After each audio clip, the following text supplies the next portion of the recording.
आइए देखते हैं इस वक्त आपके पर्सन की एनर्जी क्या बोलती है। आइए देखते हैं ओवरऑल आपकी लव लाइफ में आप क्या एक्सपेक्ट कर सकते हो, क्या चेंजेस है जो आपकी लव लाइफ में होने वाले हैं, एंजल्स आपको क्या मैसेज देते हैं। धीरे धीरे करके आपकी सिचुएशन को मैं रीड करूँगी। करेंटली आप क्या महसूस कर रहे हो, चलिए एक एक करके कार्ड्स में लूँगी। रीडिंग को एक प्यारा सा लाइक कर दीजिएगा।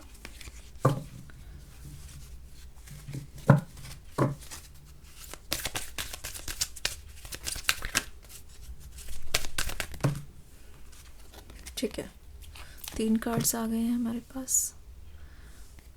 अ year from now, peaceful resolution, एक कार्ड और। ठीक है, खुद देखिए एनर्जी इस चीख चीख के मुझे जो बोल रही है, मैं आपको चीख चीख के वही चीज़ बताऊंगी। ठीक है, okay, this looks divine. Peaceful resolution an year from now. देखिए ध्यान से, ये जो पूरा साल आपका रहा है ना, बहुत स्ट्रगल्स है, बहुत डिफ़िकल्टी में देख रही हूँ। ऐसा लग रहा है कि आप अपने ही अगेंस्ट जा रहे हो। It's you versus you, it's you versus them नहीं हुआ अभी तक, इट्स यू वर्सेस यू। ऐसा लग रहा है कि आपके मन में ना इस कनेक्शन को ठीक करने के लिए बहुत कुछ है। आप चाहते हो कि ये कनेक्शन किसी भी हालत में ठीक हो। आप ये चाहते हो कि कुछ भी मनमुटाव ना रहे। आप ये चाहते हो कि आपका और आपके पर्सन का जो कनेक्शन है ना, वो बिल्कुल पीसफुल चलने लगे, जैसे कि आप दूसरे पार्टनर्स को देखते हो। क्योंकि यहाँ पे ऐसा लग रहा है कि you are comparing, kind of you are comparing things with the other person. ठीक है, you are comparing things with other people. अब आपको ध्यान से देखा जाए तो कुछ ना कुछ आपके मन में चल रहा है इस रिश्ते को लेके। क्योंकि देख रही हूँ आप ही कुछ ना कुछ एक्शन लेना चाहते हो। आप ये नहीं चाहते कि आप बैठ जाओ और इस कनेक्शन को आप पूरी तरीके से छोड़ दो कि चलो ठीक है जो होगा अब देखा जाएगा। एंड ईयर फ्रॉम नाउ एक कंप्लीट ट्रांसफॉर्मेशन, एक टोटल ट्रांसफॉर्मेशन मैं देख रही हूँ। ऐसा लग रहा है कि आप एक तरीके से मजबूर हो। आप कोशिश बहुत कर रहे हो पर आप एक तरीके से मजबूर हो। आपके मन में समझ नहीं आ रहा है कि आप करो तो करो क्या। मन में एक तरीके से आपके बहुत सारे डाउट्स है, बहुत ज़्यादा डाउट्स है। और ऐसा लग रहा है कि धीरे धीरे आप उन डाउट्स को क्लियर कर रहे हो, पर धीरे धीरे वो चीज़ें आपके ऊपर बोझ भी बनती जा रही है। And year from now you want कि आपके और आपके पर्सन के बीच में पीसफुल रेजोल्यूशन हो जाए, और वो चीज़ होके भी रहेगी। ठीक है, गेट मोर इन्फॉर्मेशन। कुछ कार्ड्स आ गए हैं। अपॉर्चुनिटी, ओ माय गॉड,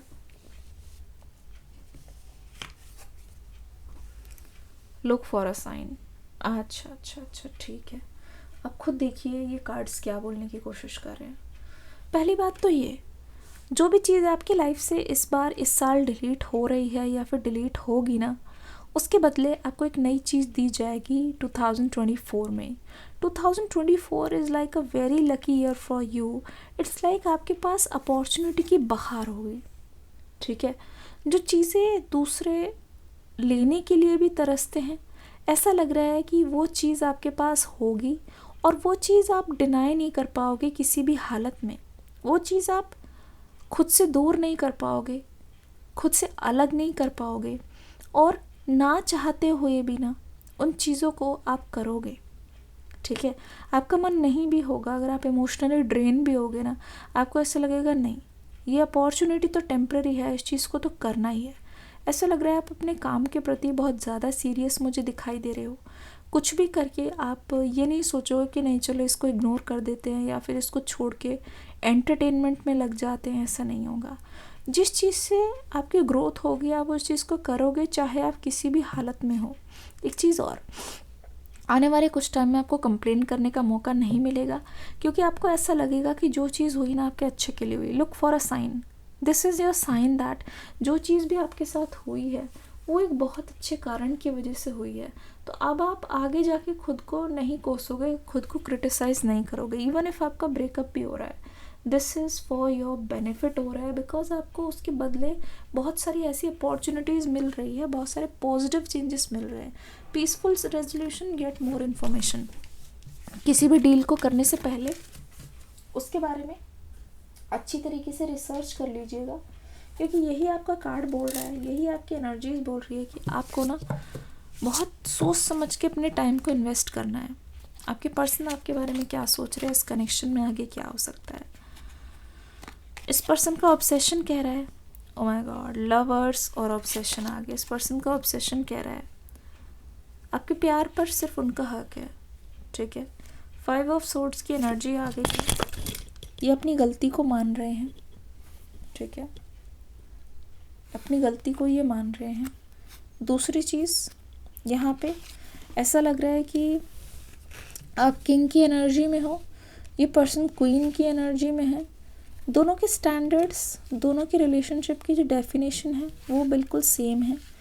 जिस तरीके का प्यार आप चाहते हो ना, और आपको लगता है उस तरीके का प्यार है ही नहीं मुझे कोई देने वाला, वहाँ ये पर्सन आपके दिल के सामने खड़े हो गए हैं ये बोलने के लिए कि yes, I am there for you, I am there with you, I am coming for you, and please wait, just wait and watch. Please wait, just wait and watch. देखो यहाँ पे जस्टिस की एनर्जी, एक card हम और लेंगे, wants. जितनी struggle आपके पर्सन इस समय कर रहे हैं ना, उतनी ही ज़्यादा मैं देख रही हूँ आपके पर्सन की लाइफ में इस समय डिस्ट्रैक्शन है. ऐसा ही होता है, पता है, जितना ज़्यादा ज़रूरी काम होगा ना आपकी लाइफ में, डिस्ट्रैक्शंस भी इतनी ज़्यादा ही स्ट्रॉन्ग होंगी. देखो द लवर्स की एनर्जी क्या बोल रही है. Your person is coming with a proposal. Your person is going to open their heart to heart conversation है, ओपन टू ओपन कन्वर्जेशन है.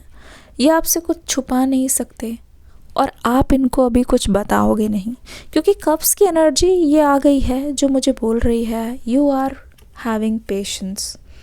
इस समय जो आप चीज़ प्रैक्टिस कर रहे हो ना वो है पेशेंस. आप कोई भी चीज़ हड़बड़ी में या जल्दीबाजी में नहीं कर सकते. इवन इफ अगर आपके पर्सन आपको मैसेज कर रहे हैं, आपको अगर बात भी कर रहे हैं ना आपसे, तो आप ऐसे नहीं कि एकदम से तुरंत आपने मतलब अपना कंट्रोल खोकर एकदम से उनको लिख दोगे hi hello I miss you, ये वो, ऐसा नहीं होगा. आप बहुत सिलेक्टिव हो. और मुझे ऐसा लगता है, जैसे मैंने कहा ना, जिस तरीके से आपकी एनर्जी है वैसे ही आपके पर्सन की एनर्जी है. King of cups and queen of cups की energy. Both of you are ready for each other, both of you are the right one for each other. और राइट टाइमिंग पे आपके जो स्टैंडर्ड्स बड़े हैं, it's like a perfect relationship. कोई fancy चीज़ें यहाँ पे नहीं दिखाई दे रही, कोई दिखावा नहीं नज़र आ रहा. जैसे होता नहीं है मेड फॉर ईच अदर, वही एनर्जी. कुछ ज़्यादा बात नहीं, पर एग्जैक्टली जो चीज़ ज़रूरी है वही बात होते हुए दिखाई दे रही है. 4 ऑफ वॉन्ड्स की एनर्जी आ गई है. आपके पर्सन के सामने डिस्ट्रैक्शंस बहुत ज़्यादा है. ठीक है, आपके पर्सन आपको नोटिस कर रहे हैं कि आपके बर्ताव में बहुत चेंज आया है. इसीलिए हो सकता है कि आपके पर्सन का मन करता हो कि दूसरों से पूछने का, उनसे एडवाइस लेने का, उनसे कोई चीज़ डिस्कस करने का, कि एक बार सलाह ले लूं. पर इनको पता है कि पास्ट में क्या हुआ है. दूसरे की एडवाइस की वजह से यहाँ पे ज़रूर कुछ अनबन आई है, ज़रूर कुछ दरारें आई हैं. इस वक्त ये पर्सन अपने रिलेशनशिप में किसी को भी इन्वॉल्व नहीं करना चाहते, क्योंकि वो एक डिस्ट्रैक्शन हो सकती है. तो आपके पर्सन को लगता है इस चीज़ में बहुत ज़्यादा खतरा है, तो उस चीज़ को ये अवॉइड कर रहे हैं. जस्टिस की एनर्जी, आप इस बार अपने साथ गलत नहीं होने दोगे, साफ दिखाई दे रहा है. 5 ऑफ सोर्ड्स की एनर्जी से भी आप हर फाइट को, हर उस चीज़ को अवॉइड कर रहे हो जो आपको तकलीफ़ दे या जो आपके लिए नहीं है. तो you are like very much conscious, you are very much precautious. आप हीलिंग में भरोसा करते हो, पर आप प्रिकॉशंस लेके चल रहे हो कि इतना सावधानी से चलो. अब आप कोई गलतियाँ नहीं करना चाहते, because you know it's your time to settle down. ठीक है, आप जानबूझ के अपनी आंखें बंद नहीं करोगे जहाँ आपको लगता है कि नहीं यहाँ पे खतरा है. आप वहीं रुक जाओगे, because it's time to settle down. ऐसा नहीं कि चलो ठीक है एक और बार ब्रेकअप हो गया, फिर से हीलिंग होगी, इस बार झेल लेंगे. इस बार आप नहीं झेलने वाले हो, क्योंकि 10 ऑफ वॉन्ड्स की एनर्जी भी मुझे यही बता रही है, you are getting the love you deserve. जैसा आपने चाहा वैसे आपको मिल रहे हैं, और this is your past person only जो आपको ऐसे मैसेज दे रहे हैं। वो मेरे थ्रू आपको बोलने की कोशिश कर रहे हैं, I am ready my love, I know what you want, I know आपकी डिमांड्स क्या है, आई नो तुम्हारे मुझसे एक्सपेक्टेशंस क्या है। पर एक मौका दे के देखो, इस बार ये आपकी एक्सपेक्टेशंस को बिल्कुल भी इग्नोर नहीं करेंगे। इस बार ये आपकी एक्सपेक्टेशंस को अपनी प्रायोरिटीज़ मान के चल रहे हैं। मुझे नहीं लगता कि ये पर्सन आपका ट्रस्ट तोड़ेंगे, जबकि ये पर्सन आपका ट्रस्ट रीगेन करने के लिए आ रहे हैं। आपके रिश्ते की नींव होगी ट्रस्ट, केयर, अंडरस्टैंडिंग, और आपका फाउंडेशन यहाँ पे बहुत स्ट्रॉन्ग दिखाई दे रहा है। Means this person is really really really serious about you. They don't want to go, they don't want to ignore you, because ignore करके ये अपनी खुशियों से खुद को दूर नहीं करना चाहते। There is a ceremony, there is a celebration. ऐसा लगता है कि ये पर्सन आ करना इस चीज़ को फॉर्मल करना चाह रहे हो सकता है कि अपने घर पर बताकर ही आएँ तब जाके बात करें। इट फील्स लाइक ये रिश्ता बहुत जल्द ऑफिशियल होने वाला है। इनफैक्ट 2024 में आप में से बहुत लोगों की रिलेशनशिप या फिर मंगनी होने वाली है, मुझे ऐसा लगता है। और ये डिसीजन है, हो सकता है कि इस वक्त आप ऐसे फेज़ में हो जहाँ पे आप अपने पर्सन के लिए डिसीजन नहीं ले पा रहे हो, और अगर ले लिया है तो आपको ऐसा लगता है क्या मैं खुश रहूँगी, क्या मैं खुश रहूँगा। इनफैक्ट मैं बता रही हूँ ये एक बहुत ही डिवाइनली ब्लेस्ड कनेक्शन है। अगर आप इस समय की एनर्जी को देखो, ऐसा लगता है you guys are ready for each other. So take a decision and make it right. Don't worry about the future, take a decision and make it right. पर ये याद रखना कि वो डिसीजन बहुत ही तोल मोल के लिया हो, क्योंकि यहाँ पे है जस्टिस का कार्ड। कहा ना अपने साथ गलत होने नहीं दोगे, लगी रेड फ्लैग है वहाँ से निकलो। It's not your time to have a breakup again and heal yourself again. No, you are ready, so you should take decisions like you are ready. Thank you so much. Reading कैसी लगी बताइएगा ज़रूर। आपके person they are coming towards you with very much hopes. Make sure आप सोच समझ के फ़ैसला लो। बहुत ज़्यादा उम्मीदें हैं आपसे, ठीक है। इवन इफ़ आप इनको बहुत ही नेगेटिव साइन भी दे रहे हो तो भी ये पर्सन अपनी पूरी एड़ी चोटी का जोड़ लगाना चाहते हैं। मिलती हूँ अगली रीडिंग में एक न्यू एनर्जी के साथ। God bless you, love you all, take care, bye bye.